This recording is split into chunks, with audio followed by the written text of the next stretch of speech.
Shalom, Israel. It's that time again. The ISUPK, under Commanding General Yahana, presents the Lord's 57th Annual Passover. That's right, the Lord's 57th Annual Passover, April 4th, 2026, in Houston, Texas. All black Hispanics and Native Americans are commanded to observe the Lord's Passover.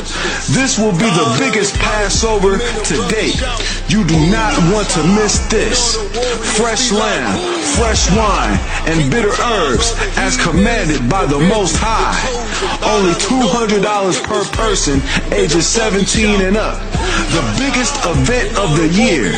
There is only one Passover, and it's under Commanding General Yahana. See you there, Israel. Shalom. Nobody else there to compare to. Train for war, men of war, and war like apparel. Prefer our leaders, can't get between us. Watch where you stepping.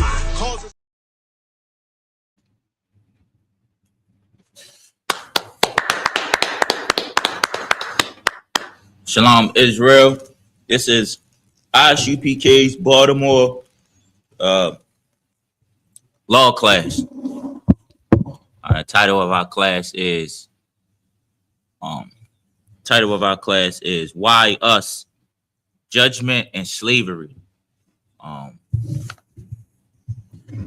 want to talk about this because I be talking to a couple of people that like former Christians in my youth, and a lot of them they can't just grab the concept of like, yo, why would God, right? Why would the Most High allow all of the aspects of slavery, buck breaking, babies being fed to alligators, you know what I'm saying? Jim Crow, like even the things that happened, they don't understand. If God is real, why would he allow all of this stuff, this brutal stuff to happen to us? Right? And most of the time we think like that because the scripture says that, I'm paraphrasing, like punishment is not quick. You know what I'm saying? Like judgment don't happen right then and there when you expect it to happen. I mean, so before I get into it, I want to start off to give a understanding of like, the Most High always had instructions for us to follow. You know what I'm saying? He always had the laws didn't just pop up with Moses. You know what I'm saying? Like he always from the beginning had a set of requirements from us, things that we were supposed to do, things that we wasn't supposed to do. You know what I mean? So we're going to start in Genesis, just to give you a recap. You know what I'm saying? And then we're going to go into these things that he required of us also was an agreement. It was a covenant. It was a covenant. It was a blood covenant, of agreement that went back. Not just he made it with just one person, but he made it with generations. So if you black, Hispanic, and Native Indian, and you don't got no choice. You know what I'm saying? Your father made the agreement, so you in the agreement. You know what I'm saying? So we're going to start in Genesis chapter 3, verse 1. The book of Genesis, chapter 3, verse 1. Now the serpent was more subtle than any beast of the field. Right now, again, y'all don't know the serpent. You know, the Bible is black, so it talk with a slang, just how we talk today. So a lot of us being in the Christian church, being outside of the truth, period, we just associate the serpent with a snake, right? Well, you know, in the hood, on the block, we got a lot of serpents. We got a lot of snakes, right? And they're not literal snakes, you know what I'm saying? But we have a slang way of calling somebody a sly or grimy person, a low down person. So right here, when it says now the serpent was more subtle, it's not talking about a snake. That's not the only serpent. There's a definition in the dictionary, right? it describes serpent as two. Now, a serpent can be a snake, and then there's also a definition where a serpent can be a sly or underhanded person. You know what I mean? Go ahead. You can continue. Which the Lord God had made. And he said unto the woman, Yea, have God said, Ye shall not eat of every tree of the garden? Now you can tell his behavior right now. He coming through on some grimy stuff right now. He asking her a question. What the Most High say? Right? They both in the garden to eat, and I think he knows what the Most High said. You know what I'm saying? I think he knows what required of the Most High, but we're gonna get some more into it. Go ahead. Verse 2. And the woman said unto the serpent, We may eat of the fruit of the trees of the garden. Go ahead, verse 3. Verse 3. But of the fruit of the tree which is in the midst of the garden, God hath said, Ye shall not eat of it, neither shall ye touch it, lest ye die. Now, so we can see right here, the point that I was bringing you to the scripture is, even though, right, in Genesis, with Adam and Eve, right, you know what I'm saying, Adam being the first one to receive the laws of the Most High, what's required of him, things that he should do, things that he shouldn't do, he definitely passed it down to his wife. You know what I'm saying? Because she knew what the Most High required of her. You know what I mean? She knew what the Most High required of her, meaning so she knew that there's order. She knew of an order. She knew of things that we shouldn't do, and she knew of things that we should do. You know what I'm saying? So we can't have this mindset of like, don't ever think that the laws just popped up with Moses. You know what I'm saying? That the Most High talked to Moses, then that's when he started giving us these rules and these laws and these commandments that we keep. Man, this stuff was given to Adam. You know what I'm saying? When he bred the breath into Adam, that was the knowledge. You know what I'm saying? It was slang for knowledge. He gave it to Adam, and Adam also gave it to him. We're going to drop now. We're going to go to Genesis chapter 4, verse 3. I'm going to give you another aspect of how you know that everybody knew what was required of them of the Most High since the beginning. The book of Genesis chapter 4, verse 3. And in process of time, it came to pass. And process of time is reason why I'm saying in process of time, because in verse 2, it talks about Eve having sons, right? And then over time, then over time, you know what I'm saying? That's what that means in process of time, right?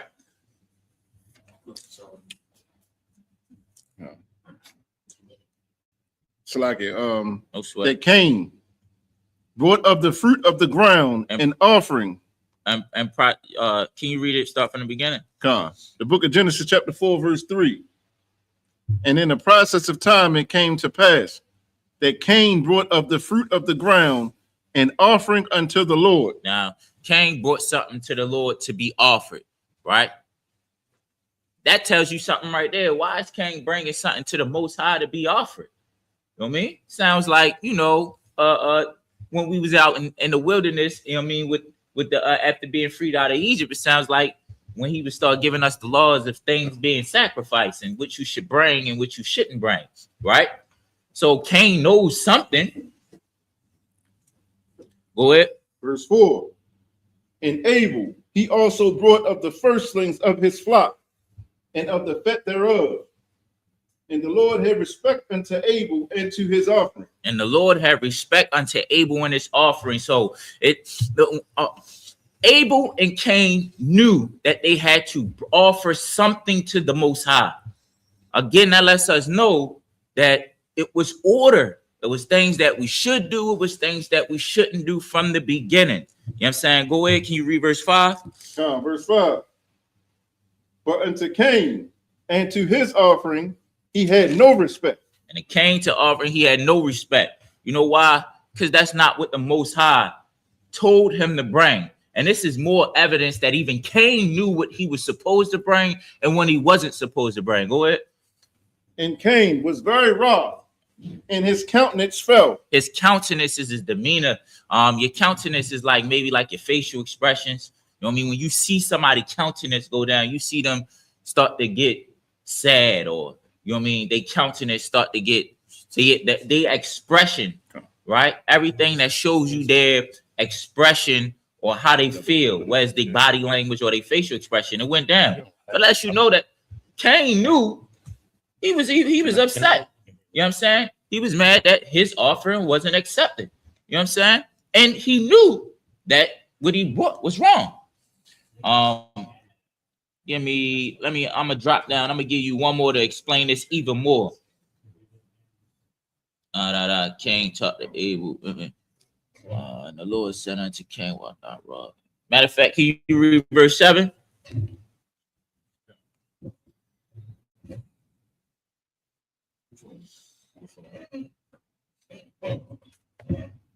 Now when Genesis, it's like no go. Genesis chapter 4, verse 7. If thou doest well, shalt thou not be accepted? And if thou doesn't, and if thou dost not well, sin lieth at the door. So, so this right here sums it all up. Since the beginning, you had things that you shouldn't do, and you had things that you should do, and you had things that you shouldn't do. And those things that you shouldn't do was also labeled as a sin. It was already a sin. You know what I mean? So from the beginning, man, we already knew what we were supposed to do and what we wasn't supposed to do. We already had things that we should follow. You know what I'm saying? And, you know, I just want to take you there to let you know, like, from the beginning, and this is a bloodline that leads all the way down to the 12 tribes of Israel. Also agreements, you know what I'm saying, which are these covenants are agreements. This goes into everything that the agreement of we're going to follow the Most High. You're going to be our God. We're going to be your people. I want to show you that from the beginning. You know what I'm saying? I'm not going to get too much into it, but even Noah, right, had a covenant with the Most High. Even the Most High made a covenant with Noah. You know what I'm saying? You mean Noah was from the bloodline of Adam, right? Shem is one of the three sons of Noah, and from Shem, Abraham came out of Shem. You know what I'm saying? And you know, just to give you that recap, to get through that, we're gonna drop down and we're gonna go to matter of fact, we're gonna go to Genesis 17 and 19, just so I can show you that covenants was made. The book of Genesis. Give me 1 second. I want to get there with you, sir. It's a lot. And the reason why this is important is because, like I said before, a lot of us think that these laws just popped out of nowhere. You know what I'm saying? Like, go ahead. Hey, Sly, if I could, you know, we got a precept for what you're going over to is in the book of Genesis chapter 2 and verse 7, if I could. Come on. Genesis chapter 2, verse 7. And the Lord God formed man of the dust of the ground and breathed into his nostrils the breath of life. Right. And man became a living soul. Right. That breath of life is these laws, statutes, and commandments. Come. You see what I'm saying? Because we're considered dead. We're considered dead. If we not keeping these laws, statutes, and commandments, we're essentially dead. You feel me? We come into life once we learn to keep these laws, statutes, and commandments. So when the Most High breathed into Adam the breath of life, that's what he was giving him, these laws, statutes, and commandments, all the way back into God. That's why I think I'm paraphrasing, but the scripture does say the Most High don't know you. If you're not following these laws, he don't know you. Yeah. The Most High don't know you, then you might as well be dead. You is dead. Hey, you living here. You think you alive. You on earth. You're doing whatever you're doing, but you're dead to what matters. The only thing that matters, you're dead to the Most High. He don't know you if you're not keeping these laws. You know what I'm saying? It's absolutely right, man. And I want to say, like, I had a point that I was about to make, I forgot. If we think that laws begin after we got freed out of Egypt, it would take away the whole reason of us going into Egypt and the bondage. You know what I mean? Yeah. So that's why I want to recap this, because I gotta for me to explain slavery, of going into slavery. You know, brothers was talking about, well, we went into Egypt. So now you gotta get them to understand that no, it was always laws from the beginning. That's why we was in bondage in Egypt. You know what I'm saying? But we're going to get into Genesis chapter 17. Let me see something. We're going to get into Genesis chapter 17, verse 19. But I want to see Genesis chapter 12. Let me see something. All right, so we're going to Genesis chapter 12, verse 1. The book of Genesis chapter 12, verse 1. Now the Lord had said unto Abram, get thee out of thy country, and from thy kindred, and from thy father's house, unto a land that I will show thee. So the Most High is basically this is the Most High separating Abraham from his family. You know, Abraham come from the family of Chaldeans, right? Chaldeans leads back to a lot of the stuff that they do in Egypt. No, Salakia, the Babylonians. You know what I'm saying? A lot of those worship of other gods and certain stuff like that comes from the Chaldeans. You know what I'm saying? I think that God with the hand that goes up like this, that sits with his feet crossed and the horns, you know what I'm saying? That's a part of that comes from them. But this is the Most High separating Abraham from his family. You know what I mean? So he can make Abraham, so he can make Abraham, because he's choosing Abraham to be a man of the Most High. Go ahead. Genesis chapter 12, verse 2. And I will make of thee a great nation, and I will bless thee, and make thy name great, and thou shalt be a blessing. So like when you think about this, right? The Most High is bringing Abraham under these into about to make him a great nation, right? And bless him. You know what I'm saying? And he's about to make a covenant with him for generations. You know what I'm saying? And it's like this. When your father, think about it in your house, man. When your father sees potential, right? And a son, you know what I'm saying? Like for example, when your father see potential in one of his kids, right? One of his sons, right? And he got maybe a couple of sons, he's going to be harder on that son, right? He's going to require more of him. You know why? Because he chose him. You know what I'm saying? He sees the potential. He knows he's the father. He knows what it is. You know what I'm saying? So I mean, your judgments, you know what I'm saying? That your judgments is going to be harsh on you to bring out the best in you, to bring out the perfectness that he requires of you. You know what I'm saying? Go ahead. So like in verse 3, and I will bless them that bless thee, and curse him that curseth thee. You know what I'm saying? And I wanted this is a heavy part that's going to add on to what I'm talking about even more, because when we start to get into Deuteronomy and we get into Leviticus and we get into these judgments, you're going to see the Most High talk about blessings and talk about curses. This is just how chastisement go, man. This is just a regular relationship between a father and his children. You know what I'm saying? That he love and that he care about, and that he requires nothing but the best from. You know what I'm saying?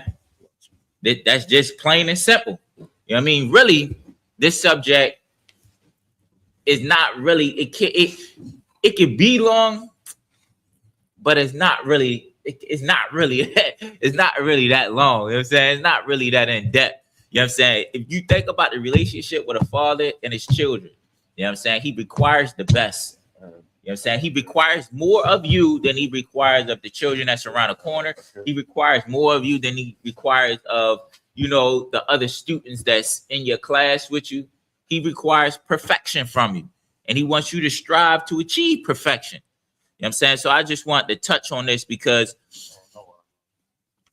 we see slavery, and we see the videos, and we don't get no more understanding from that.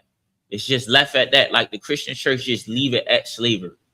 And the next thing that we taught is to forgive and to keep pushing, to keep getting punched, to keep getting kicked, and to ignore it, smile, and try to, the more they punch you and kick you out the door, the more harder you fight to get in the door. You know what I'm saying? That's what it is. So us, you listening to the ISUPK, you know what I'm saying, and you listening to you having them talking to you about the Most High, you know what I'm saying. From a Christian church aspect, I could understand why it would be that it would be blur. It would be like, I don't even think the Most High really exists. You know what I'm saying? Because if he did, where's the judgment? You know what I mean? So, but we're gonna get some more into it. So we're gonna get into 17.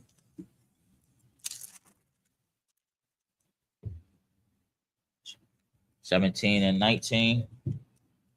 The book of Genesis. Lock it.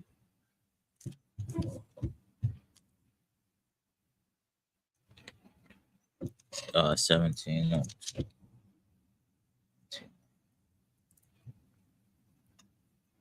You can go into it. This is just the covenant that the Most High made. The agreement. I want to get into the agreement. Go ahead. The book of Genesis, chapter 17, verse 19. And God says, Sarah, thy wife, shall bear thee a son indeed. So this is Abraham's wife. You know what I'm saying? This is Abraham's wife. The Most High made an agreement with Abraham that he'll raise a great nation up out of him, right? That he'll bless him, and that he'll bless the nation when they do right, and that he'll curse them when they do wrong. Go ahead. And thou shalt call his name Isaac, and I will establish my covenant with him for an everlasting covenant, and with his seed after him. So boom. And this is how this is like a bloodline. Like this is how this is like it's like you, it's not just all about you. You know what I'm saying? Singular. It's about us as a nation. So much is so is that the covenant, you know what I'm saying? The covenant was made to have for the agreement was made with Abraham, and it went through from Abraham till he got old. Then it went to Isaac, you know what I'm saying?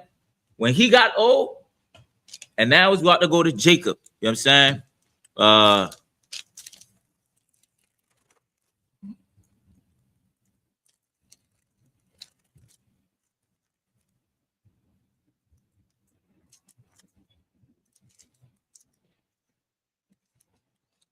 I think it's in Genesis chapter 26.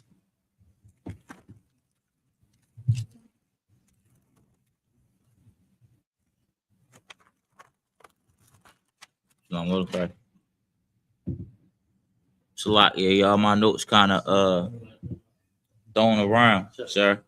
Okay.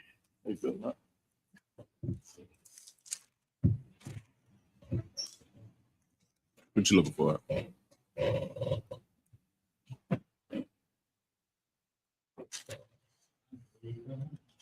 It's a lot, yeah, y'all. Give me 1 second. I'm Genesis chapter 26, 2 and 5. 2, Egypt dwell, and shall sojourn there, and land which I swear unto your father.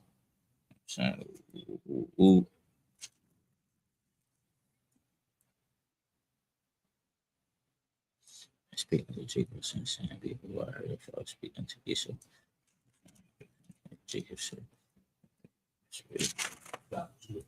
well, I'm in a when he made the agreement with Jacob, not Jacob and Isaac. When Jacob was with the angel, he wrestled with the angel and he changed his name to Israel. Block it.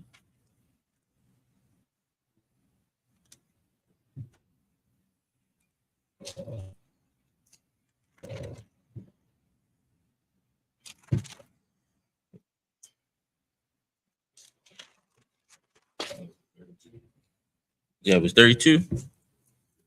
Khan.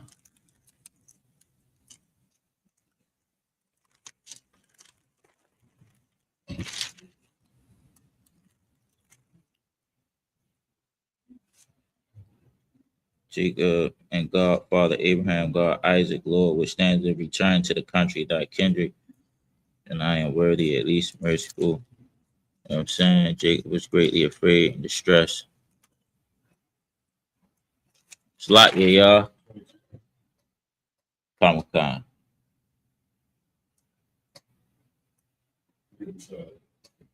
You can go at 24.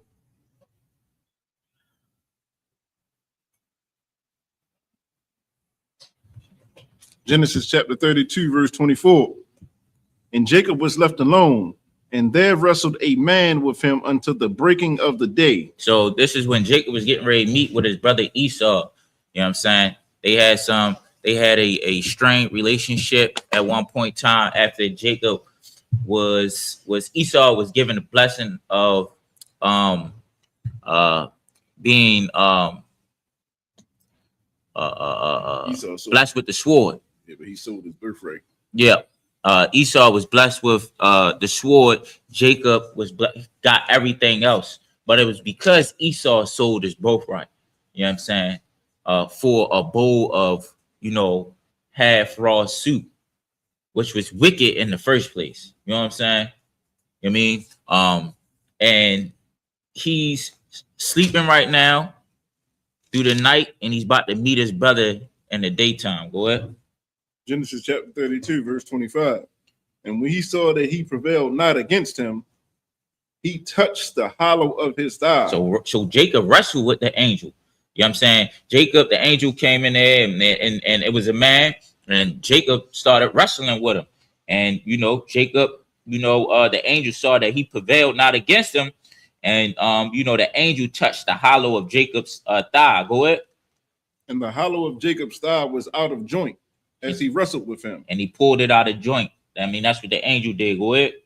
Verse 26. And he said, let me go, for the day breaketh.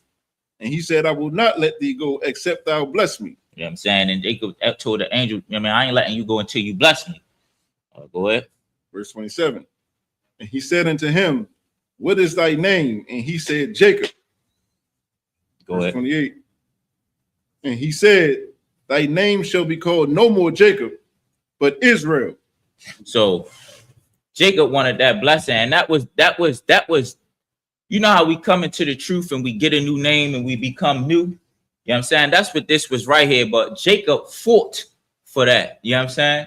Jacob fought for that. Just like all of us fight different demons when we come in to get our new name. You know what I'm saying? But I want to bring you here to show you, like, yo, even though this bloodline, this covenant was given to Abraham, the father Isaac, and then it was made with Jacob again. Something was given for this covenant, you know what I'm saying, to be made. You know what I'm saying? Something was given, was required of, you know what I'm saying, the men of the Most High to be the one to uphold this covenant. You know what I'm saying? It's not just something that was just given to us. You know what I'm saying? It's not just something that's just, that you take lightly. You know what I mean? And when on the other side, the curses that come, so the blessings you don't take lightly. It's like out in the world, when you work hard for something and you disciplined yourself for it, you know what I'm saying? And it took time for you to you had to change yourself to get it. It holds more weight to you that way than something that's just given to you. You'll take it for granted. You know what I'm saying? And even though, like, the Most High made a covenant with Abraham, Isaac, and Jacob, right? And his word, his yeas mean yea and his no mean no, it was still something was still required, you know what I'm saying, for you to get this. You know what I mean? So as we go on, and we know that there was always laws, it was always order, and the Most High choosing us, and the Most High is giving us this making us a great nation. I mean, making us and requiring us to be His. It was ours, not by just giving to it. It was ours because we earned it. You know what I'm saying? So it means more to us to uphold it. You know what I'm saying? So these judgments, it should hit you harder that way. You know what I'm saying? It should hit you that way because it needs to remind you of what all the people before us went through to keep this. You know what I'm saying? All right, so now we're gonna get into go ahead. If I could too, like, this is a heavy point right here. Like, Jacob, he fought for a blessing. You see what I'm saying? Khan. He fought for his name change. You see what I'm saying? Brothers and sisters coming to the school. You see what I'm saying? Everything it ain't gonna be smooth sailing all the time. You see what I'm saying? The Lord is going to test you.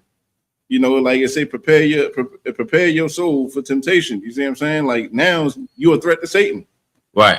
You're not a threat to Satan when you're in the world. You see what I'm saying? But when you coming into this truth, man, and you sitting here and you listening and you watching classes, now Satan wants you. Right. You got to fight for this. Fight for that name change. You see what I'm saying? Fight for to keep these laws, statutes, and commandments. You feel me? And that's what Jacob was doing. Right. That's absolutely right. Get that prophet a hand. You know what I'm saying? And actually, I'm so glad you went more in on that, because that is a part that should go in on and reiterate. Like, I was thinking of a scripture while you was talking. Damn. Shit, yeah. Like when you coming into this truth, right? You're going to go through the scripture, like a lot of everything in here. It reminds us of the preparation of going through that fire. Like it tells you, man, like the Most High is not come back, about all love and happiness, that he come back to put variance between a mother and her daughter-in-law. You know what I'm saying? A father and his son-in-law, a brother, you know what I mean? And a sister, and a brother and a brother. Meaning you might lose family coming ahead. Yeah. You know what I mean? This is a cult. You know what I'm saying? The people out in the world, this is a cult. You know what I mean? Y'all, what they said we was doing that Passover in North Carolina, that we was slaughtering the deer or whatever. They unaliving animals. What is wrong with you? Look at them. They look angry. They look vicious. You know what I'm saying? They got all types of rumors and all types of stuff. You got to fight consistently. But because when you come in here, you got one brother that does that, like, when the Bible says, and I'm paraphrasing, when the Bible says that, you know what I mean, love thy brother like thyself, like that, all the other laws hang on that. That's why Satan, you know what I'm saying, don't want you in here, because every person that comes in here that shows sisterhood, that shows brotherhood, you make this kingdom stronger. You know what I'm saying? If you come in here and you obey the Most High, you know what I'm saying, and you take on this brotherhood and this sisterhood, it's unbreakable. You know what I'm saying? Because following these laws helps us keep the brotherhood and make it unbreakable. You know what I'm saying? So the more people that we come in with all their different skills, you think about that. Everybody coming in with all their different skills, all their different backgrounds and knowledge. And already us being the most slickest people in the world. You know what I mean? The most innovative people in the world. You know what I mean? Now, most people I see, it's a video on YouTube I seen, brothers was locked up. It was 2 tiers. You know what I'm saying? They had this much room. You know what I mean? Under the door, that's it. They getting cooked meals up there on a string. However way they working around, whether somebody sliding a string down here, somebody hooking it, pulling it up here, while it's another string down here with a book on it for somebody to lift the whole mechanism up. That's what happens with oppression and without oppression. You know what I'm saying? You think just because some of us are oppressed in the hood that makes us innovative. That's what the oppressor think. He think the only reason we like that is because we have nothing, so we got to make something out of nothing. You got kids that live out in the county that are doing. It's 2 black girls that are in NASA now. You know what I'm saying? Like, they're young. I think what they do, they created something, the theory of something. I forget, a relativity or something like that. You know what I'm saying? So what I'm saying is the brotherhood and the sisterhood. That's what makes it so dangerous to these other heathens. And that's why Satan doesn't want you in here. You know what I'm saying? So a fight is required of you to be in here. Right. You know what I'm saying? And a great judgment was required to remind you, you know what I'm saying, of how great and how much weight this covenant weighs. Like, that covenant requires people to take over the earth and eliminate wickedness. That is a big thing. So the judgment had to be a big thing. You know what I'm saying? Get Genesis 22 and 16. I think I skipped something, but it's cool. The book of Genesis, chapter 22, verse 16, and said, by myself have I sworn, saith the Lord, but because thou hast done this thing and hast not withheld thy son, thine only son. It's a lot, yeah. Now that's when Abraham was getting ready to sacrifice Isaac, right? I think that's what that was. That's when Abraham was getting ready to sacrifice Isaac. I'm getting to that right now. Let me get to it. What I say, 22 and 16. God. Thing up. Go ahead, read it again. Read it from 15. Book of Genesis, chapter 22, verse 15. And the angel of the Lord called unto Abraham out of heaven the second time. Verse 16. And said, by myself have I sworn, saith the Lord, for because thou hast done this thing and hast not withheld thy son, thine only son. Go ahead. Verse 17.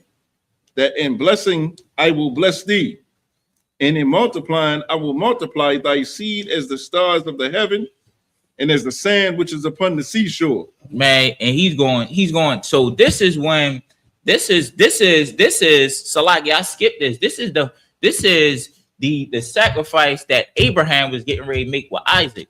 He was required to bring a sacrifice, and Abraham brought Isaac up there to be sacrificed to the Most High. You know what I'm saying? And it was really a test. You know what I'm saying? And this right here was like, was required of Abraham. You know what I'm saying? It was to test him to see what would he do for the Most High?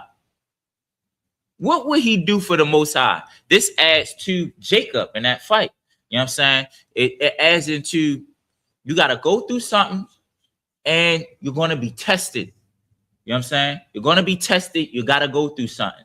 You know what I mean? Who are you going to serve? You're going to serve the Most High? What you going to do? Or you going to be in your feelings? You're going to do what you want to do. You're going to do what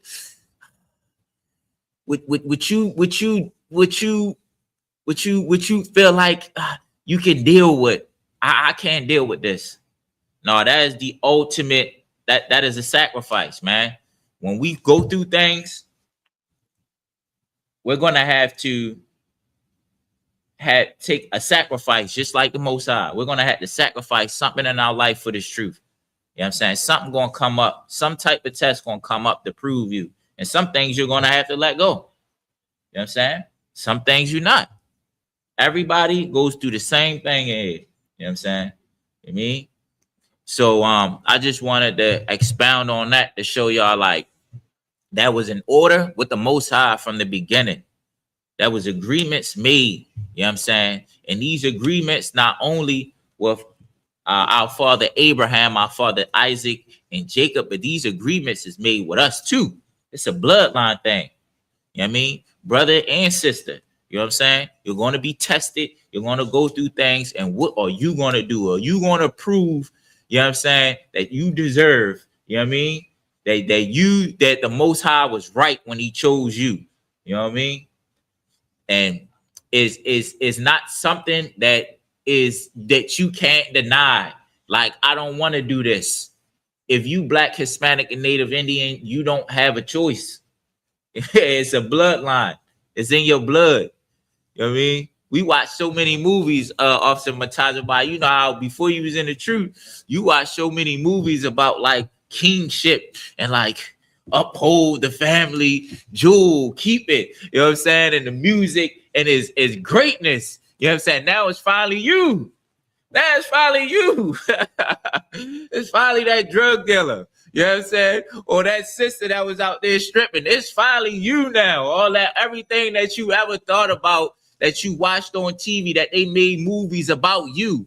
You know what I'm saying? Really, you know what I'm saying? They tried to make them look good, but now that you in the truth and you reflect on those things now every time you look at those movies or you read them books, you think like, that's me. And that's the Most High. And this is what I gotta do. to save the world, nigga. Salakia. Go ahead. Like that's a heavy point, because here's the thing, like a lot of times we get caught up going into other cultures. Right. You know what I'm saying? Like, you know, we think we African, so we start wearing the shikis and start trying to be a part of their culture because it seems like they got a culture. Right. Like in our mind, our culture is gang life and all that type of stuff. No, we got a rich history, man. We got a rich culture. Right. You see what I'm saying? And that's what we read about in the Bible. These other nations, their culture does not compare to ours. Their culture is actually the reason why we commit so much sin. You see what I'm saying? Like you talk about being a gangster. That's not our culture. That's Italians. You see what I'm saying? Like that's Italian. That's the so-called white man culture, to be a gangster. You see what I'm saying? To be a pimp, all that kind of stuff. But they attribute it to us. But once we come back and get that breath of life, and we start realizing what these laws, statutes, and commandments is, and we start to regain our culture, we see that we got a rich history, man. You see what I'm saying? Our culture supersedes every culture on the face of the earth. And that's what we got to understand. And even when you say that, like, we know the devil, right, which is the white man that the Bible speaks of, like, and his gang, he doing it for money. He is not doing it because it's his family's bloodline and he's trying to uphold his father. They are known for unaliving their whole family. They do not give a damn about their family. They've given a damn about themselves. They will unalive themselves for money. They'll jump off a building if the stock drop. It's just to look at them like great. Like when you see gang members, Black and Hispanic gang members, and they are gang banging, and somebody has a legendary name, it's because they took the zeal of that they should have had for the Most High and they put it into the gang. Like they didn't do it for money. They went out and they rolled out and got unalive because they thought that was brotherhood. Right. You know what I'm saying? So they took what they should have been doing in here and they did it out there. And the white man, when he's riding out in that gang, he's doing it for money. You know what I'm saying? Because when he's riding out with all of his homeboys, he's going to get, if he get the money, he's going to tell on them. Like the Italians do. He's going to tell on them and run off with the money to Cuba or the Bahamas or whatever, and you'll get another sequel. You know what I'm saying? So that's just how it is. That like we are people, we were made this way. You know what I'm saying? Like even when we try to be like the heathen, you can still get the glimpse of it in us. You know what I'm saying? So with that being said, now we have our understanding, right? I hope everybody have an understanding of the Most High having an order since the beginning, the severity of the agreements on both sides, the Most High making it with us making it with the Most High, how it is not just about us. This is a bloodline covenant. You know what I'm saying? That the curses and the blessings don't just affect you, it affects generations on down, right? And it affects all the way into the fate of the world, right?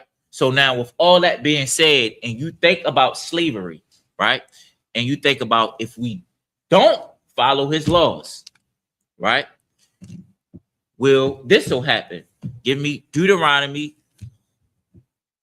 chapter 28. Right.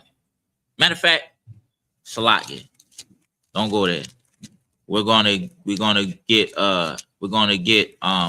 give me Genesis 37:2. Salakia. The book of Genesis 37. Chapter 37, verse 2. These are the generations of Jacob. Right. Joseph, being 17 years old, was feeding the flock with his brethren. So Joseph, I think, was the last son of Jacob, right?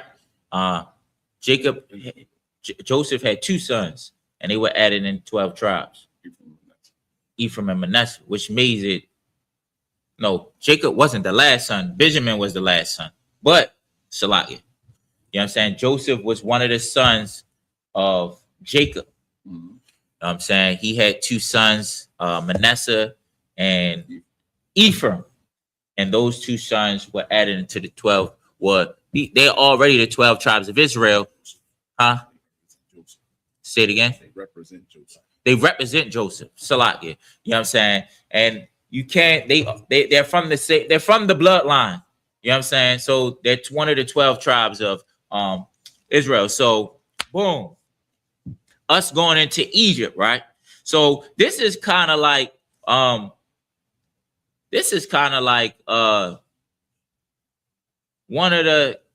couple of things started to happen for us to, you know, start to be in bondage in Egypt, right? A lot of us talk about the 400 years of slavery, but you got to understand, like, we actually, you know what I'm saying, was in bondage, in captivity with I think 1, 2, 3, 4, 5, 6, 7, 8, 9, 10, 11, 12, 13. We was in captivity, like, think 13 times.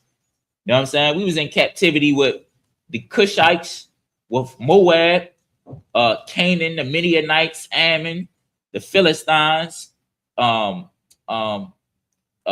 Romans, the Greeks. You know what I'm saying? Like, this wasn't, we focus on being in slavery under America. You know what I'm saying? We was in captivity under the Arabs. You know what I'm saying? The Persians, like the Syrians. You know what I'm saying? Like Roman Greco. We the scriptures say, man, we are hard-headed people. You know what I'm saying? So, like, for a lot of people out there, you know, that's coming up out of Christianity, we only know what school taught us. You know what I'm saying? I mean, the Bible got so many captivities other than Egypt. Listen, when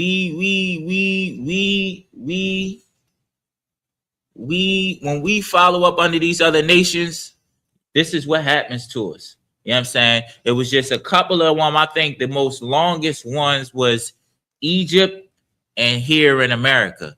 You know what I'm saying? Which is crazy. You know what I'm saying? Like, our first one and our last one is the most longest ones. You know what I'm saying? Which is, it's like, so we're gonna get into the Egypt one. You know what I'm saying? So, man, with Joseph, go ahead. You continue reading. We're gonna get more into Joseph. But you can go ahead, sir. I'm gonna start from the top. Go ahead, sir. Genesis chapter 37, verse 2. These are the generations of Jacob. Joseph, being 17 years old, was feeding the flock with his brethren, and the lad was with his son, with the sons of Bilhah, and with the sons of Zilpah, his father's wives. And Joseph brought unto his father their evil report. You know what I mean? So Joseph brought to his father an evil report. You know what I'm saying? So this lets you know, his brothers, like his brothers, you know what I mean? They wasn't as strong in the faith, or strong, and I mean, their zeal wasn't as strong as their father, Abraham, Isaac, and Jacob. Go ahead. Verse 3. Now Israel loved Joseph more than all his children, because he was the son of his old age. So you know, you always gonna have a son. Everybody has a son. I know people, you know, a lot of mothers and stuff like that don't like to really admit they don't like to admit it, but you always have a child that be like, yo, doing this thing. You know what I mean? Huh? Yeah, you got favorites. You always gonna have a child, yo, that you give him his props, man. I know, like, for me in my life, all the men that I know, they cool with saying it. You know what I'm saying? It just be, my mom got a hard time admitting, like, who is her favorite, you feel me? But we all know, we can see it, you know what I'm saying? But you always gonna have one like, yo, that you favor. You give them their props for the things that they doing. Like, you know what I'm saying? It's undeniable. You know what I'm saying? Go ahead. And he made him a coat of many colors. Go ahead. Verse 4. And when his brethren saw that their father loved him more than all his brethren, they hated him. Man, this is when brotherhood go all out of whack. This is brotherhood go all out of whack, man. You know what I mean? Covenants, blessings, your father holding it down, your father holding it down, your father holding it down. You know what I mean? Now it come time. Yo, everybody was chosen. You know what I'm saying? Like everybody, somebody got to be chosen. You know what I mean? And in fact, if we all obey the Most High, we all could be chosen. You know what I'm saying? That's the picture that we really don't be getting to understand, yo. So they had a dislike for him. You know what I'm saying? Because, you know, his father favored him because yo was doing the things that he was supposed to do. You know what I'm saying? Like when brothers come into the school, right? I used to hear about it when I first came in, like they can see that the Most High is with somebody, right? And I actually got a feel for that when I went to Hebrew Academy. I had to admit it. Like I'm looking, and when a nigga, Salakia, when an officer said it to me, I'm looking, and I had to admit, like, you know, the Most High, it's sometimes it's something that you can't explain, and sometimes it is stuff that you can explain and you can see.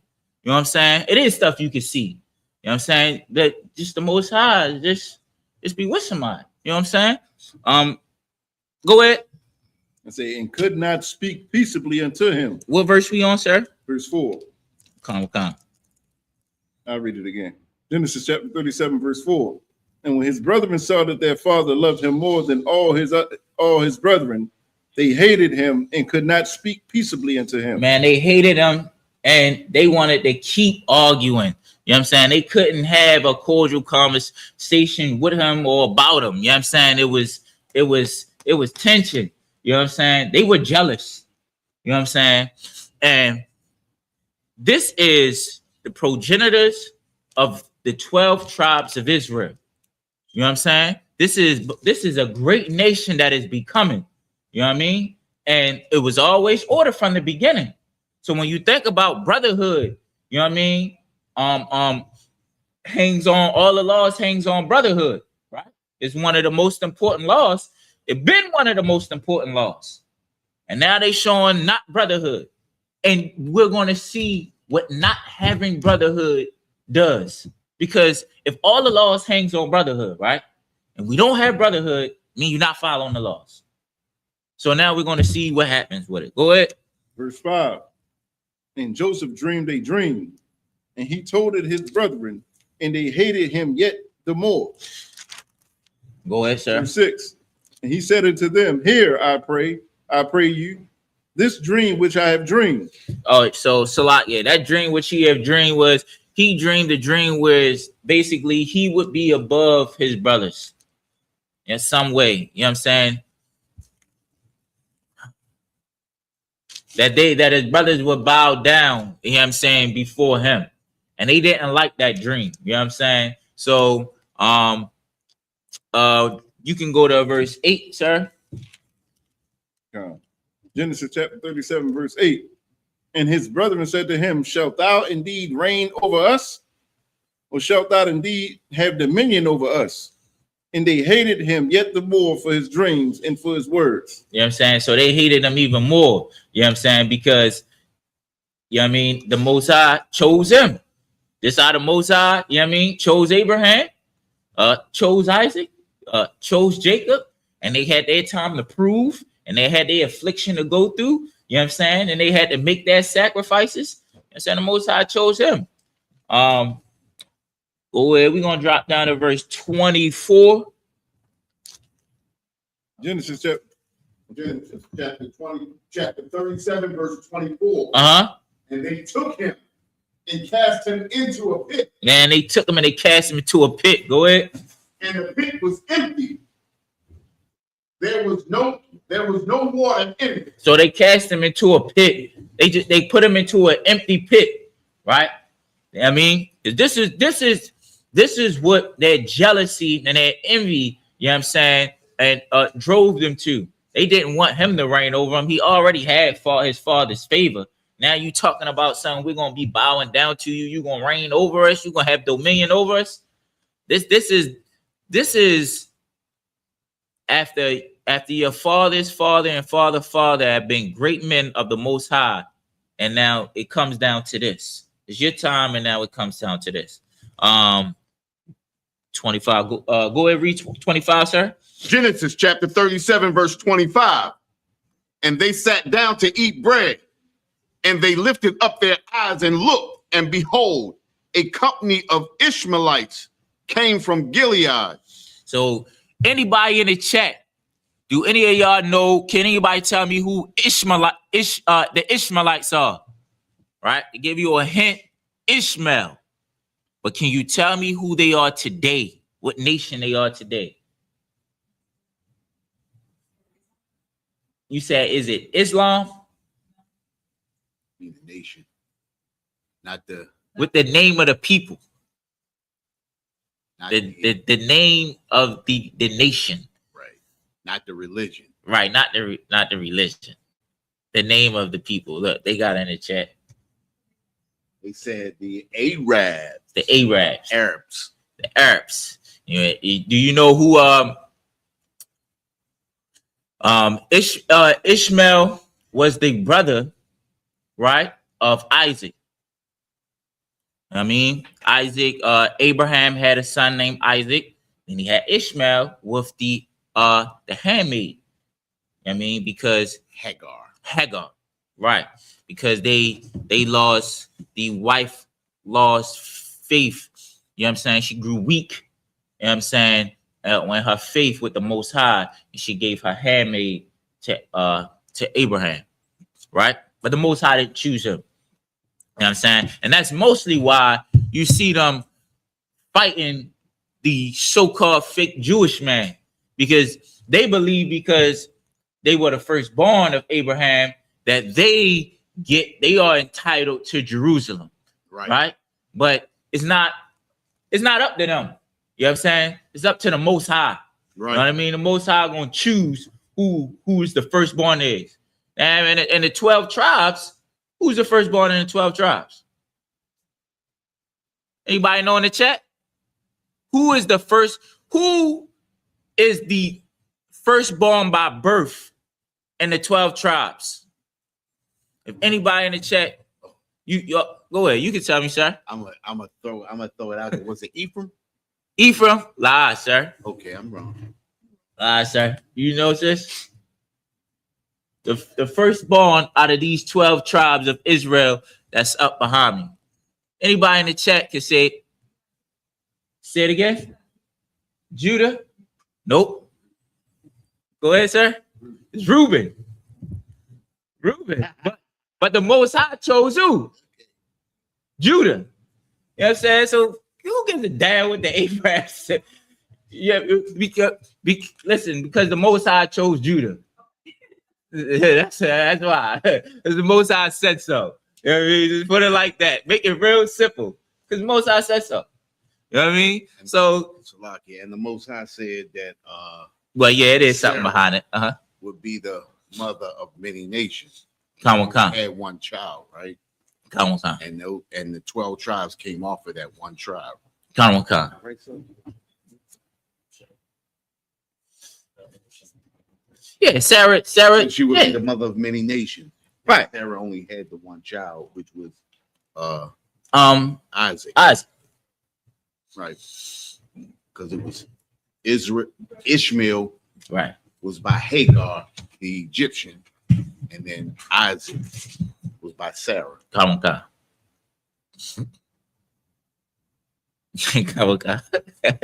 that? I learned from right, what's that? What's that? Officer Ganai in the chat got it right. He said Reuben. That was the firstborn of the 12 tribes by birth. You know what I'm saying? So I was just bringing that up because, you know, the goddamn Arabs, they want to go out and AK-47 everything for a land that's not theirs, that never was theirs. You know what I'm saying? It's just the way it is. The Most High gave you a blessing anyway. That's how fair the Most High is, right? The Most High just didn't just throw them away like some garbage. You know what I'm saying? The Most High made him a goddamn prince. Right. You know what I'm saying? Made them princes. Right. You know what I mean? Jeez. You know what I mean? You want what we got. You know what I mean? What we got, you want what we got. He done gave you your own goddamn blessing. So, yeah. So what was we at? We was in verse 25, right? Middle of 25. You want me to pick it up, sir? Come on. All right. I'm gonna start back at the top. Come. Genesis chapter 37, verse 25. And they sat down to eat bread, and they lifted up their eyes and looked, and behold, a company of Ishmaelites came from Gilead with their camels, bearing spicery and balm and myrrh, going to carry it down to Egypt. So they chilling. They eating while their brother is in a pit. They done put their brother in the pit. They chilling and they eating. They enjoying themselves. You know what I'm saying?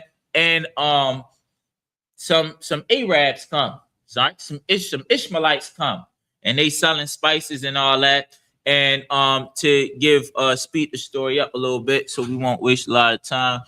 That they end up selling him to the Ishmaelites, right? And then the Ishmaelite end up selling him to the Egyptians, right? But the Most High was with Joseph. You know what I'm saying? And he became the second in command in Egypt, right? You know what I'm saying? And this right here, this unbrotherly action brought us into Egypt. Right. Because if Joseph never was there, we wouldn't be, you know what I'm saying, in there. We wouldn't have went there. Well, I'm not going to say that. I don't know what would have happened, right? Because it never happened. But in the same sense, the Most High is with Joseph, like how the Most High was with Jacob, and Jacob was with his uncle Laban, and his uncle Laban didn't want to let him leave because the blessings that the Most High was giving Jacob was running down on Laban. You know what I'm saying? That's why he didn't want to let him. That's why, you know, Jacob had to be like, yo, man, I'm gone, man. I'm taking my wives and I'm gone because you keep playing games. You know what I'm saying? So it could have been the same way with Joseph. You know what I'm saying? The Most High is with Joseph and his father. You know what I'm saying? It could have, you know, the family would have prospered and became the nation most likely wherever they are. But because we don't have brotherhood, this led us into bondage. This led us into a state where, boom, he's ruling over there. He go through his affliction. You know what I'm saying? He's ruling over in Egypt, right. And potentially the land goes into famine where the other brothers are.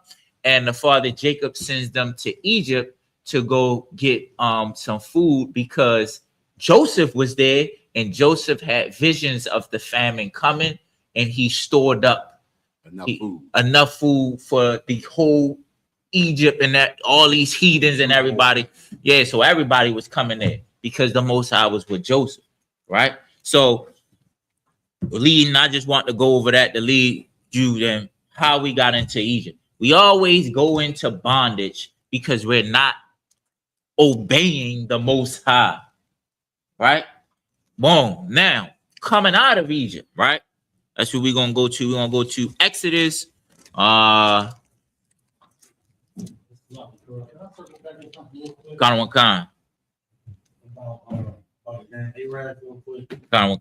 That's why they always cling on to Ishmael. They always pushing Ishmael, in their doctrine because they know they Ishmaelites. Right. And they trying to make Ishmaelites the promise or the chosen because they know that they are descendants from Ishmael. You can't talk about that with no black Muslims. Exactly. Because they don't know anything. They don't know anything. I say that to them because I'm like, yo, all right, we talking the Bible is fake. The white man wrote the Bible, and it's not true. Well, nigga, my bad. The Arabs know that they are Ishmael. They know they Ishmael, bro. These other go ahead, sir. Finish. These other nations know who they are in this book. Man, they know who you are. You know what I mean? Why you think that's probably why they going back and forth with this war. Because the talk of the 12 tribes of Israel is probably coming up. You know what I'm saying? Now and then, like, bro, we can't go too far because you know how it's going to end. You know what I'm saying? Well, you know what this say. You know what I mean? Probably the leaders of today, they probably just like fell into the propaganda and doctrine anyway. They probably think the Bible not real. You know, Israelis extorting other nations. Kind. Off a lie. Off a lie. Kind. Right. Come on. No, that was I give him a hand. That was absolutely dynamic what he brought out. You know what I'm saying? Because these other nations know who they are. They know who they are. They claiming a inheritance off of who they are. You know what I'm saying? Off of this book. You know what I'm saying? I mean, all right, cool. So we in Egypt now. So here are the people selected. So 16 and 3.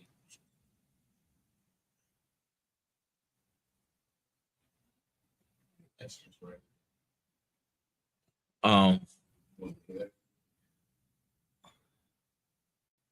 Okay. I want to go into Egypt, into Salaki. I want to go into coming out of Egypt, Salaki. Going in the wilderness, the Lord God which I brought thee out of. So you give me Exodus chapter 20. Right? So as we know, boom, Moses came, right? He's getting us out of Egypt, right? Moses was raised up by the Most High, right? He's freeing us out of Egypt from up under Pharaoh, you know what I mean? And this cruel leader, Joseph, has passed away, right?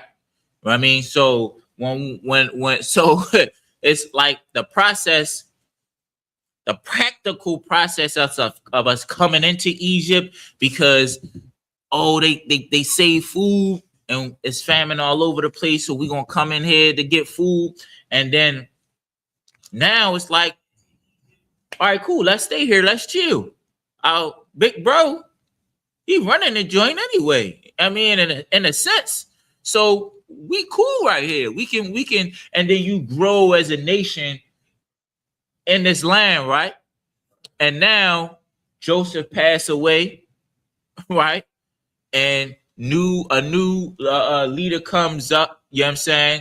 And then another one, and now the memory, the reputation of Joseph being in the land of Egypt is no more, right? And so now we're in bondage up under Pharaoh. You know what I'm saying? I mean, we're working, we're building, we're making his kingdom great, like here in America, how we made America great with slavery, right? We had masons, brick masons. We got all types of architects that were slaves, carpenters. You know what I'm saying? Sidekicks to these pseudo inventors, right? You know what I mean? Pseudo means fake. Pseudo inventors, right? You know what I'm saying? Where they ain't even invented. I mean, a lot of electricity they didn't invent.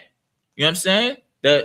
Their slave assistant was the one who catapulted the theories and the inventions about a lot of things. So, you know, we made America great like we made Egypt great. Right. You know what I'm saying? We built it up. You know what I'm saying? So now in Exodus chapter 20, we coming up out of here. What? Exodus chapter 20, verse 1. And God spake all these words, saying, verse 2, I am the Lord thy God, which have brought thee out of the land of Egypt, out of the house of bondage. Out of the house of bondage, right? So when you ask, why are we in slavery, right? If you ever ask why we in slavery, why was we in slavery in Egypt? Because we didn't obey our God. You know what I'm saying? That made an agreement with our fathers that we can't escape. You can't escape it. You know what I'm saying? You gonna do it, or the Most High is gonna do what He want with you. Right. You know what I'm saying? That's just the way it is, right? So when we sit here and we think, like, you know, why would the Most High do this to us? Because you didn't obey His laws. Right. The laws was here from the beginning, like we went over. And matter of fact, just to even let you know, like, yo, even coming out of Egypt, right? Like, we like, it wasn't just the fact that, it wasn't just that we went over the brothers selling Joseph to the Ishmael. Like, that's the sole reason why we went into Egypt. When we went into the Egypt, we didn't keep His laws even when we was in there. Right. You know what I'm saying? This how you know we didn't keep His laws in there. Go to Exodus chapter 32 real quick. Remember, we're gonna hold Exodus 20, but we're gonna go on Exodus chapter 32. Go ahead. Right? 32.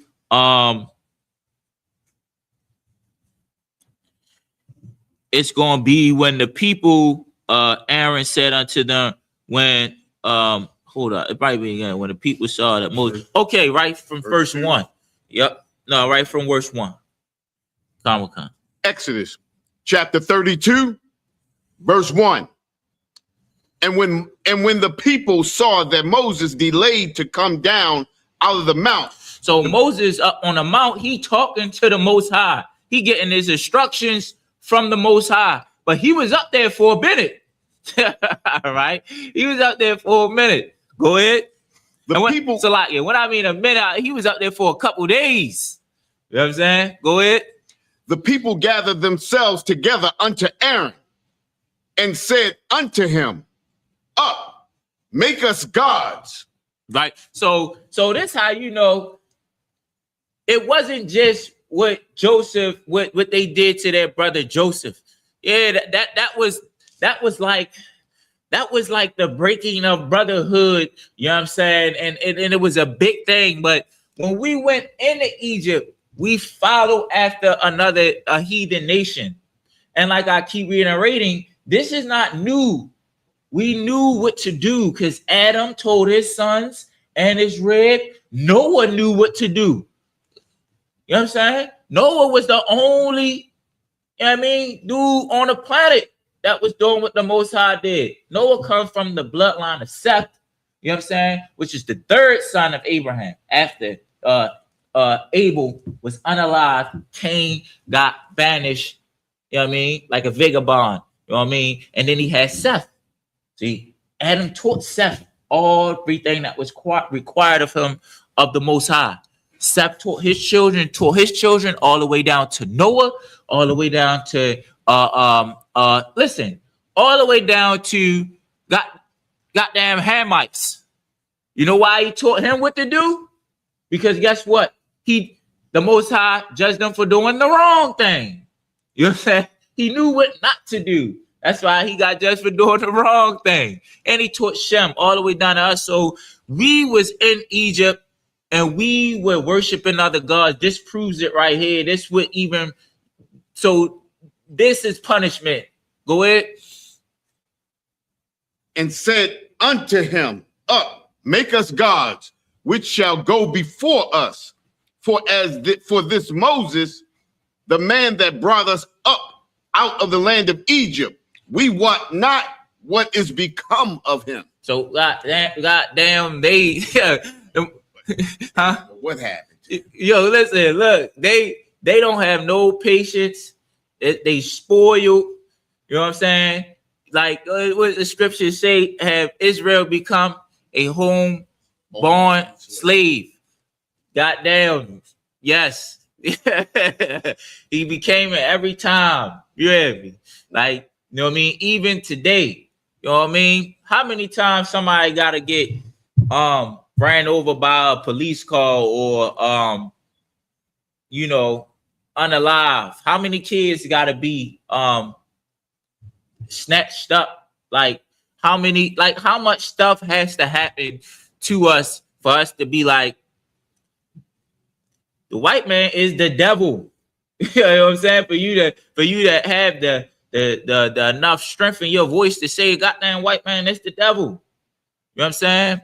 Like that's why Christian church is so diabolical, and it's not even just the Christian church, because every religion teaches you to come with everybody.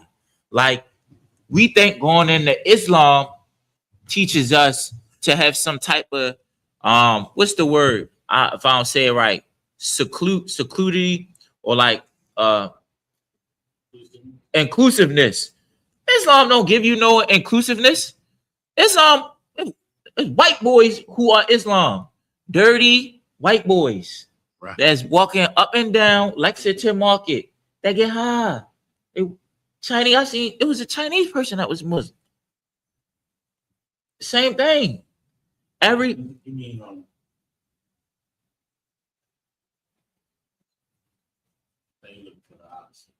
What you mean? Inclusiveness.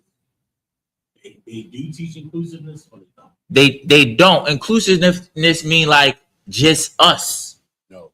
Inclusiveness is exclusive. But inclusive means included. They don't teach us exclusive. You know what I'm saying? It's a lot, yeah. They want to join everybody. Every religion joins is with everybody. And that is the problem with Israel.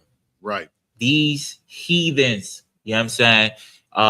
Us not having brotherhood and these heathens, you know what I'm saying, got a lock on us that like we just won't let go. They keep us in this. You know what I'm saying? Yeah. And so we was worshiping Most High. So that's how you know that we was in Egypt. We was worshiping other gods. So that prolonged, you know what I'm saying, our judgment. You know what I'm saying? It prolonged us. Right. You know what I mean? Boom, we're gonna get some more into this. Yeah, and listen, don't fall for the rhetoric of you know, things are different now. Like the way that the Most High was before is not the God of the New Testament. The God of the Old Testament is not the God of the New Testament. It does not change. Give me Malachi 3:6, right? Like the Most High requires the same thing all the way through the Old Testament, all the way through every bondage, all the way up into the New Testament. You know what I'm saying?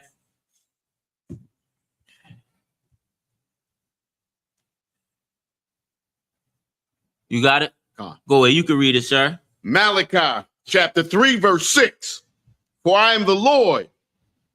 I change not. I change not, man. That the Most High don't change. Don't let nobody tell you that that the Most High changed this. He shaved off some laws. He's letting some stuff slide or anything like that. Right. You know what I'm saying? The Most High is the same. He's the same. You know what I'm saying? Like Christian church will tell you, like, I had a talk with somebody about they telling me that it changed. And I say, well, I said something about the LGBT community being in the church. You know what I'm saying? I said, well, you know, y'all do that. They ain't, you know, did he change that? You know what I mean? That's the only thing that they agree. Oh, no, he ain't changed. Well, you know, right. What's up? They don't have no answers for it. But they'll tell you that the laws change, right? The laws ain't changed. You know what I'm saying? They still keeping the 10 Commandments. 10 Commandments is old. You know what I'm saying? Moses did the 10 Commandments. Why they ain't changed? I don't see nothing that that your Christian church is a bunch of mush and mumbo jumbo. You know what I'm saying? Malachi 3:6 said, "For I change not. You know what I'm saying? We gonna get some more into this. For the and the Most High is not like what slavery in America, here in America, right? The Most High is not, he's not okay with this. You know what I'm saying? Like in the scriptures, you hear him, you hear the prophets expressing themselves. You hear the Most High expressing themselves about this. Give me we gonna go to Revelations 16:6. All right, all right, and then we're gonna get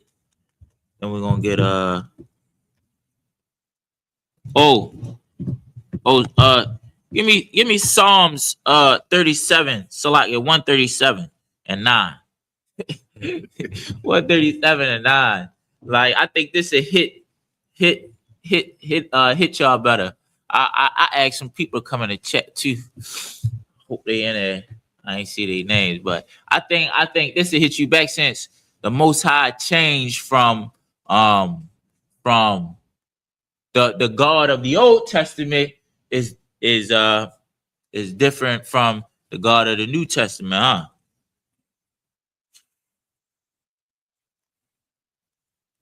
Well, look, and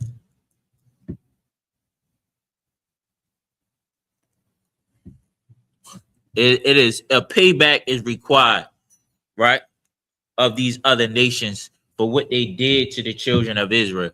You know what I'm saying? You ready for Psalms? Yep, I'm gonna want Psalms 137. Then I'm gonna ask you for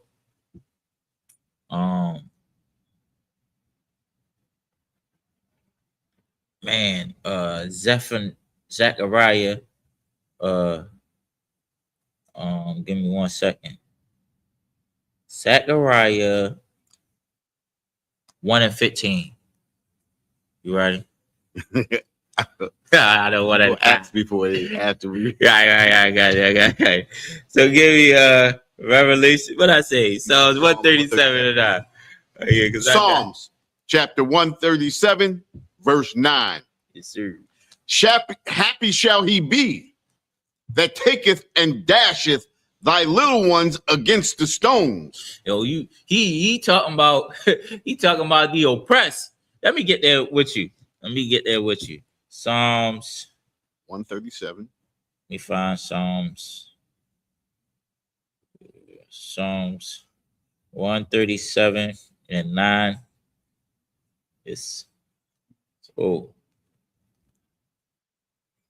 Oh yeah, 137.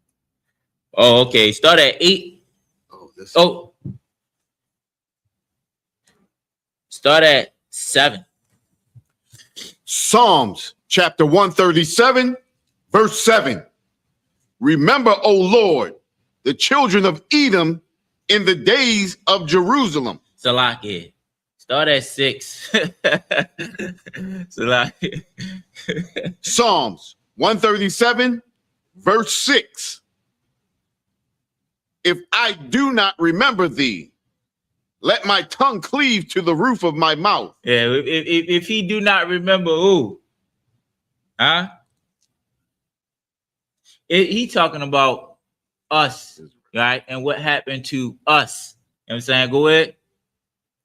If I prefer not Jerusalem above my chief joy. If you prefer not Jerusalem. So he's saying, you let these things happen to me if I don't remember and if I don't choose Jerusalem. Go ahead. Verse 7. Remember, O Lord, the children of Edom in the day of Jerusalem. Now remember Edom, right? We know who Edom is, right? In the chat, we got to know who Edom is. Well, you might not know, because who is Edom? Anybody know who Edom? Nation of Edom.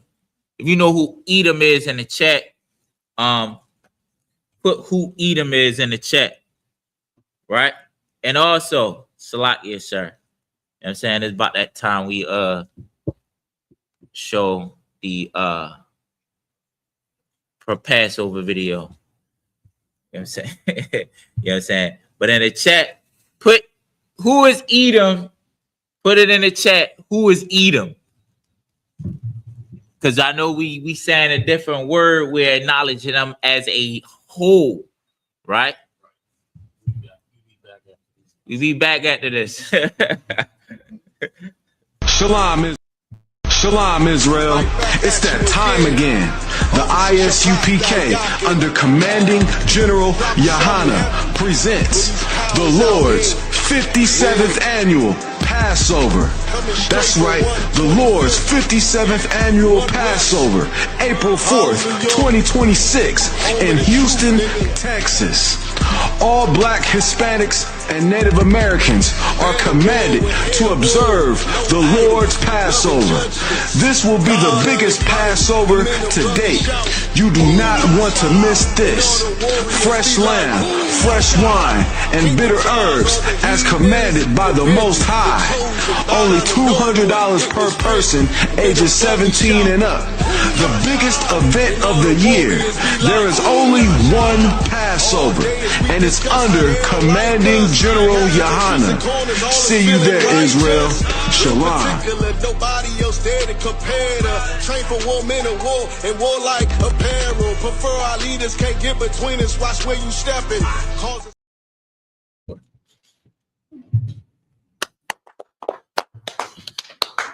That was the Houston, Texas Lord's Annual 57th Annual Passover in Houston, Texas. April the 4th. It's going to be a week event. It's also going to be on Wednesday. On that Wednesday, there's going to be, I think, that basketball shootout, football throwing contest, and there's going to be some more. I think Officer Kazak set that up for y'all. So make sure that you make every day. Yeah, you gotta get your arm right. So, can you go to the chat? Can you hit that top one up there? No, up there, up top.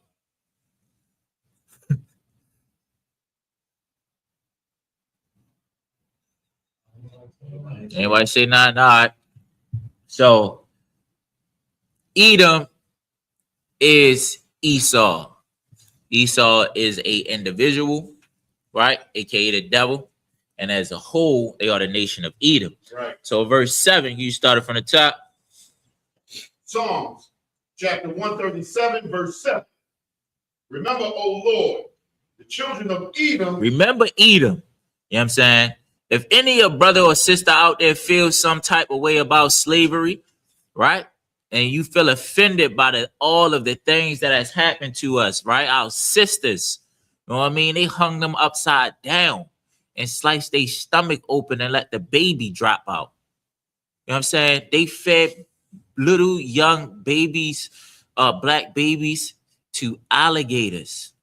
You know what I'm saying? You think about all of the things they did to our Native American Indian brothers, you know what I'm saying? Our Gadites and our Reubenites, you know what I'm saying? Imagine how those Catholic churches that buried them children under those Catholic synagogues, right? What they had to go through before they was unalive, that torture. You know what I'm saying? You think about everything that to the 12 tribes of Israel, because we've all been through a tremendous amount of trauma. You know what I'm saying? The Most High remembers all of this. You know what I'm saying? And we're gonna get into after this. I'm gonna take you to Zechariah. But go ahead. He said, remember, O Lord, the children of Edom in the day of Jerusalem. And the day of Jerusalem is when the Most High comes back for his children. You know what I'm saying? Remember the children of Edom. You know what I'm saying? And the day of Jerusalem. You know what I'm saying? Just how we got the blessings that our fathers gave to, that our fathers achieved with the Most High, right? They trickled down and we got the blessings. And then, hey, we was we with us physically right here, we wasn't in Egypt worshiping other gods, right? But we getting the curses from our fathers. It would only be fair, the Most High is a just God. Why would he give you the blessings of your forefathers and not give you the curses of your forefathers, right? You know what I'm saying? Guess what? Edom gonna get the curses of their forefathers, right? Their children is dying in the blessings of their forefathers. George Washington, you know what I'm saying, for what he did, all of the white kids that was out Towson get to go to college, you know what I'm saying, and get housing for cheaper than, you know what I mean, than us, and do all types of stuff, man. Right. Climb goddamn Mount Everest, and do whatever they want to do. Go to space. You know what I'm saying? Verizon, what is the white dude that's sending people to space? Not Elon, the other one. I think he on LG or something like that. He sent somebody to space every month as a trip. That's not Elon. Oh, that's he on Amazon? Yeah. Yeah. Go up to space and come down. Yeah. And I don't know. I think it was Oprah. I didn't know Gail King because she was tripping. Yeah. She was an actress. Yeah. So they send them up to space. They are living their life. George Washington set this up for them. Lincoln set this up for them. So go ahead, Salakia. Who said, raise it, even to the foundation thereof. Go ahead. Verse 8, O daughter of Babylon, who art to be destroyed. Daughter of Babylon, everything America does, Babylon did. They follow the blueprint of Egypt. Egypt follows the blueprint of Babylon. They know what they're doing. They're following a blueprint that worked, right? Only because we didn't obey. Go ahead. O daughter of Babylon, who ought to be destroyed. Who ought to be destroyed. America must be destroyed. For your children not to be affected and to look at LGBT books while they're in elementary school, America must be destroyed. For Sonia Massey to get justice, America must be destroyed. Go ahead. Happy shall he be that rewardeth thee, as thou hast served us. Happy will we be. You know what I'm saying? That's why the brother is upset, because he don't know this scripture. You know what I'm saying? When he say, he don't know the scripture. When he say, yo, I don't believe in the Bible. Why would God let, you know what I'm saying, slavery happen? Well, we told you why, right?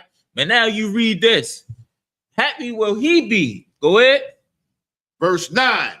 Happy shall he be that taketh and dasheth thy little ones against thy stone. What the little ones? Anybody, what do you think he talking about when he say the little ones? What do you think he talking about when he say the little ones? I know the Christian church wanted to be all love, man. You see Dave Chappelle when he was the KKK member, and he was blind, and he took the thing off, and their heads blew up like a whole Christian church head blowing up. When they read this scripture, right? You know what I'm saying? The little ones, not the little ones, sis, not the little ones. Officer Matham. Little one. How happy shall he be to dash the little one? That's how Sonia Massey son feel. I think that's probably how her son feel. Well, the Most High does have justice, right? Because he said in the scripture above it said, happy shall he be that rewardeth thee as thou have served us. So I think Sonia Massey's son would be happy. You know what I'm saying? If he came into the truth and got the privilege to see Justice. You know what I'm saying? Yo, don't slavery was goddamn, it was needed.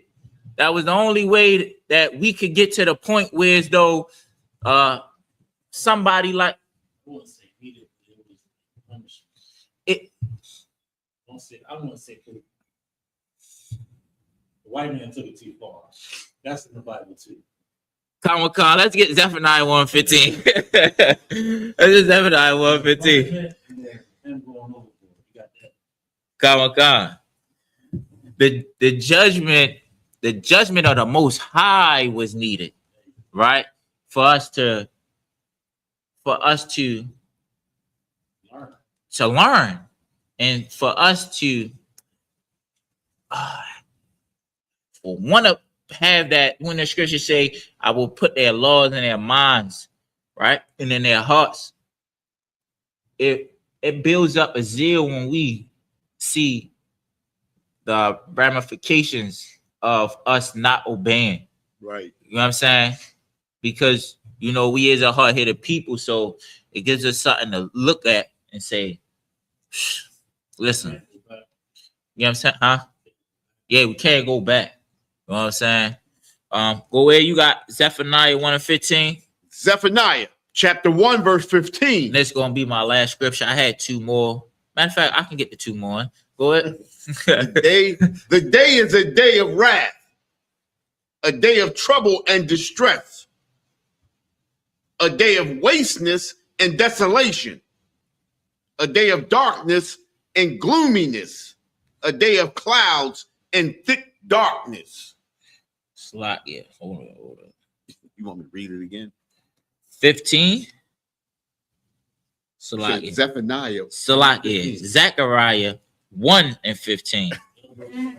Huh? Say it again. The end. They are right. The day of wrath, power gone. Last day. All right, go ahead, read it again. Zephaniah. This ain't on top. Power God. Chapter 1, verse 15. The day is a day of wrath. Right. A day of trouble and distress. Uh-huh. You know, that's the last day, right? Right. That's the day of wrath. That's the day that the Most High going to return, destroy our enemies. It's Come going to be a day of wrath. The Lord sent Christ, my Salakia, sir. That's a day of trouble and distress. It's going to be a trouble and distress for our enemies. Come. All of the nations that took advantage of us, it's going to be, what do they call it? The day of reckoning. You understand? It's a day of when you charge everything on that charge card and you get that bill in the mail, it's a time to pay the bill. You're right. You understand? And this is, you know, when you read about it, this is absolutely the opposite of whatever the Christian church is telling you. They telling you it's going to be like, you know, the sun is going to be the most shiniest on that day. You know what I'm saying? Rainbows and laughter and all of that. No, it's not. You know what I'm saying? What? A day of wasteness and desolation. You know, wasteness and desolation. That's destruction. That's when everything's going to burn. That's what we talk about World War III. You understand? When those bombs drop and everything begins to be destroyed. Most High is going to destroy this kingdom. But the one thing that we have to learn is that when this kingdom falls, another kingdom always rises. You understand? Right. And that's going to be the Most High. That's going to be Christ's kingdom. Understand? A day of darkness and gloominess. Right. And all of these things that we're talking about right now is going to be for our enemies. It's going to be for the people who took advantage of us. It's going to be for the people who had us in slavery. You understand? It's going to be for the people who, when we created things, they took them. You understand? All of the music, all of the inventions, all of the creativeness that we showed that they took, you know, full control of. You understand? When we look at those football games, you see how the brothers got to do what those owners say? An owner who never even played football a day in his life can control you like a puppet. You understand? Come on. That's the day of darkness and gloominess, a day of clouds and thick darkness. You understand? Con. And it was, that went right with it too. Honestly, for real, that is their judgment. Why? This is what's going to happen to America, the daughter of Babylon. Right. You know what I'm saying? The spirit of Egypt. You know what I'm saying? Because of what they had done to the children of Israel. Because they done this. Give me Zechariah 1:15. Salat, yes, sir. Is it 1:15? Con. That went right with it, though. That day is going to happen because of this. Go ahead. Zechariah chapter 1, verse 15. And I am very sore displeased with the heathen that are at ease. Because they are at ease right now. You hear me? They are so comfortable. They making deals with Syria. They like children in a comfortable house that beef and then still do they beef, then they back doing business. Right. They doing whatever they want to do. Go ahead. For I was but a little displeased. And they helped forward the affliction. Meaning the Most High, he was a little bit displeased with us. You know what I'm saying? And we were doing our judgment. We was doing our punishment. We was in our room. You know what I'm saying? We was doing it. You know what I'm saying? And guess what? Then the goddamn white man and these other heathens with him, they took it too far. That's why it says, and they helped forward the affliction. That's why the Most High is going to give them what he read in Zephaniah 1:15. Right. And with that, we right at the time is 8:59. I'm gonna pass the class to Captain of 10,000, offset 10,000, Captain of 10,000 Sapar yachts. Got mixed up. Wow. All right, excellent class. Give him a hand again. Y'all go ahead, drop a fire emoji in the chat. Drop me a fire emoji. Give me that like. Make sure y'all support the truth. Hit that share button. We're gonna get these security announcements. They in this one? This the right one? It's right here. Did I pass it? Yeah, it's right here. It's in the front. No sweat. ISUBK security announcements. We are the ISUBK out of 1 West, 125th Street, Harlem, New York. Under commanding Johanna rules, new rules for brothers and sisters.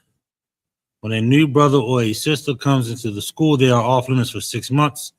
They are to be saluted only. They are here to shed themselves of the world. After 6 months, if a brother or a sister has an interest in a particular person, he or she must get permission from the head to speak to a brother or a sister. There's another 6 months in which the brother or sister will court each other. After this 6 month period, the brother or sister will get permission from the head to marry. Ties, which is a commandment. You can find this in Numbers 18:21 and Malachi 3:8-10. Means 10th in Hebrew.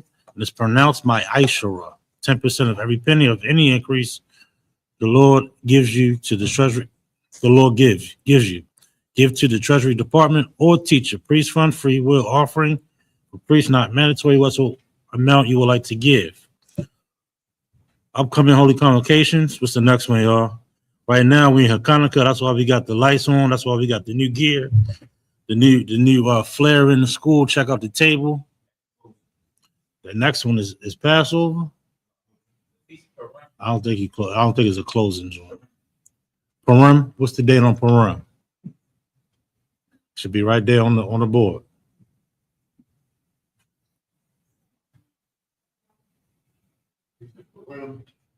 March.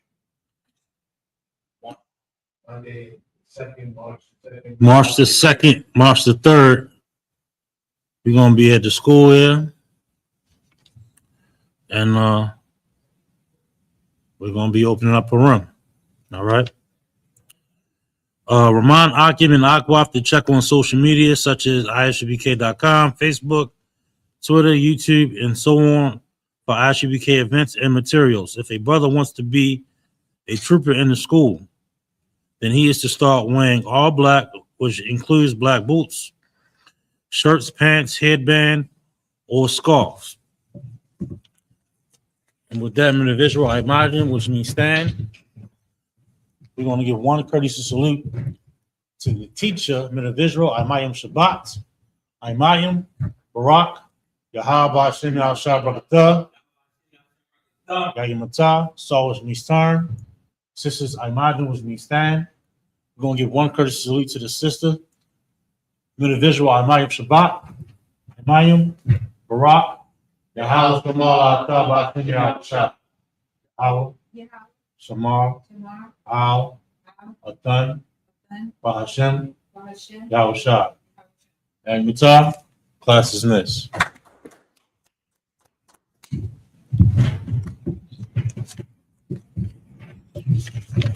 Shalom, Israel. It's that time again. The ISUPK, under Commanding General Yahana, presents the Lord's 57th Annual Passover.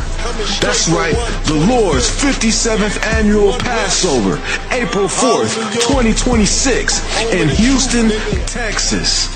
All black Hispanics and Native Americans are commanded to observe the Lord's Passover. This will be the biggest Passover to date. You do not want to miss this. Fresh lamb, fresh wine, and bitter herbs as commanded by the Most High. Only $200 per person ages 17 and up. The biggest event of the year. There is only one Passover, and it's under Commanding General Yahana. See you there, Israel. Shalom. Nobody else there to compare to. Train for war, men of war, and warlike apparel. Prefer our leaders, can't get between us. Watch where you stepping.